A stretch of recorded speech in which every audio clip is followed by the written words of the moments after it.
Assalamualaikum warahmatullahi wabarakatuh. Saya Zeni Rahmah dari kelas R2F. Saya ingin bercerita mengenai kegiatan yang belakangan ini sedang saya lakukan. Jadi, selain saya berkuliah atau belajar secara daring, saya juga melakukan kegiatan lainnya, yaitu berjualan secara online atau daring di salah satu e-commerce Indonesia yang memiliki ciri khas warna, yaitu oranye. Nah, barang yang saya jual ini adalah barang-barang yang berkaitan dengan si negeri ginseng atau Korea, seperti album musik atau barang-barang yang dikeluarkan oleh agensi musik tersebut, serta barang-barang lainnya yang berhubungan dengan musik Korea pop atau yang biasa kita sebut dengan K-pop. Jadi, alasan kenapa saya bisa berjualan barang-barang ini adalah karena tahun 2020 saya sempat memiliki beberapa koleksi album musik yang saya simpan di lemari saya. Dan di tahun itu juga terjadi pandemi yang sangat tidak kita duga-duga masuk ke negeri kita, Indonesia.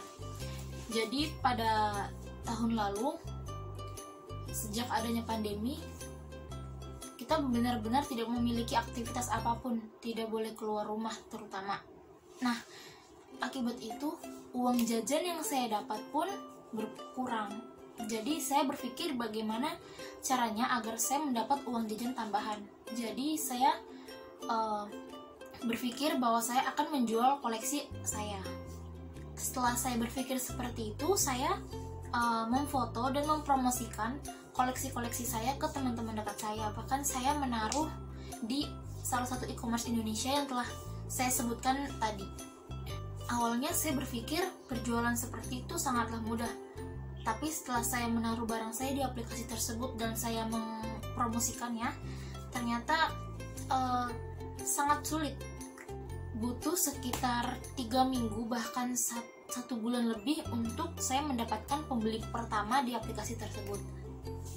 Jadi sekitar 2 bulan atau bahkan 3 bulan koleksi saya itu terjual habis. Karena memang tidak mudah untuk menjual di salah satu aplikasi, apalagi kita belum memiliki pelanggan tetap. Beberapa hari setelah saya menjual barang-barang tersebut, saya berpikir bagaimana kalau saya tetap berjualan barang-barang ini. Jadi di situ saya memutuskan untuk benar-benar berjualan dengan menggunakan uang yang telah saya hasilkan tadi gitu. Sejak saat itu saya merasa senang karena saya bisa mendapatkan uang saya kembali, walaupun saya tidak mendapatkan keuntungan dari hasil penjualan tersebut. Beberapa hari setelah saya berhasil menjual barang-barang saya dan mendapatkan uang saya kembali, saya berpikir bagaimana kalau saya tetap berjualan barang tersebut di aplikasi tersebut dengan menggunakan uang yang telah saya dapatkan dari hasil penjualan tersebut. Lagi-lagi saya berpikir bahwa akan sangat mudah mendapatkan pembeli, tapi ternyata jauh dari dugaan saya karena saat saya pertama kali mempromosikan barang-barang yang akan saya jual dengan modal tersebut, itu sangat sulit. Karena posisinya saat itu saya memang sedang baru membuka toko di aplikasi tersebut. Jadi memang masih sangat sulit untuk mendapatkan pelanggan atau pembeli. Saya tidak diam saja karena saya terus mempromosikannya di sosial media seperti Instagram, Twitter, Facebook, dan sosial media lainnya. Setelah beberapa hari saya mempromosikan barang-barang saya di sosial media, alhamdulillah saya memiliki beberapa pembeli tetap hingga saat ini. Nah, proses pembelian serta pengiriman barang ke Indonesia pun menurut saya tidak mudah. Yang sudah saya alami yaitu ada 2 pilihan pengiriman barang menuju Indonesia. Yang pertama, pengiriman langsung dari pabrik produksi ke Indonesia, dan yang kedua melalui gudang. Opsi pertama yaitu pengiriman langsung dari pabrik produksi ke Indonesia. Yang telah saya alami, jika saya memilih opsi pertama adalah saya akan mendapatkan biaya pengiriman yang sangat besar, lalu juga pajaknya yang sangat besar. Tapi jika memilih opsi kedua, melewati gudang, barang saya dari pabrik produksi akan dikirim ke gudang yang ada di Korea.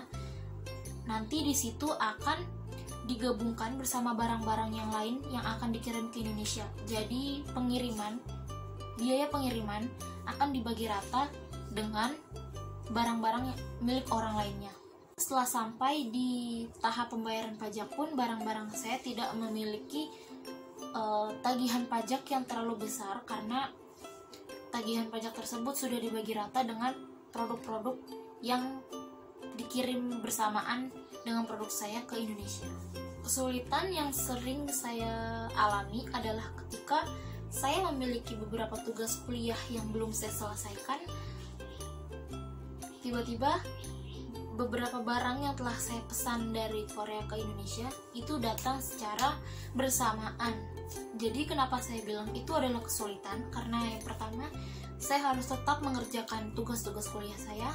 Lalu yang kedua, setelah saya menyelesaikan tugas-tugas kuliah saya harus memberitahu kepada pembeli saya bahwa barangnya sudah ada dan sudah siap pengiriman ke alamat mereka masing-masing. Sebenarnya bisa saja kalau saya agak lambat memberi info pembeli saya bahwa barang sudah tiba. Tapi ada beberapa pembeli yang tidak suka jika barangnya terlalu lama.